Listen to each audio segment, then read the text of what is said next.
শুভ সকাল বন্ধুরা। তো এখন আমি বাজার থেকে মাছ কিনে এনেছি। এখন মাছটা কী মাছ হতে পারে তোমরা একটু বলো।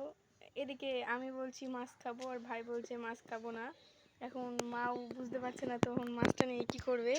তো কেটে ফেলা হোক এখন মাছটা। তো দেখো গাইস তোমরা, এখন মাছটা কেটে ফেলা হচ্ছে। তো দেখো মাছটা, তো এখন মাছের আঁশটা ভালো করে ছাড়িয়ে নেওয়া হচ্ছে। আঁশটা ছাড়ানো হলে সব কাটা দেখাবো তোমাদের।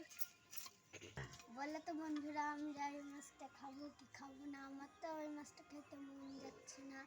এখন মাথাটা কাটা হচ্ছে। তো দেখো মাথাটা থেকে কতটা পরিমাণে রক্ত বেরায় কি বেরায় না। ও ভাই কি রক্ত! মাছের ডিম আছে, দেখতেই পাচ্ছ তোমরা কতটা পরিমাণে। তো এখন ডিমটা বের করা হচ্ছে, কতটা পরিমাণে ডিম আছে তো তোমরা একটু দেখে নাও। ও নো, ডিমের ভেতরে এটা কি কতটা ফটকাটা হেভি লাগে কিন্তু ফাটাতে। দেখো এখন ডিমটা কাটা, এখন লেজটা কাটা হচ্ছে। দেখো লেজটা বেশ ভালোই বড় হয়ে গেল মনে বলছে আমার। তো দেখো লেজটা কাটা হয়ে গেল। তো ঠিক আছে বন্ধুরা, আমরা এইখানটায় ভিডিওটা শেষ করি। মাছটা দেখতেই পাচ্ছ, মাছটা ঠিকঠাকভাবে সব কাটা হয়ে গেছে। Tata, good bye.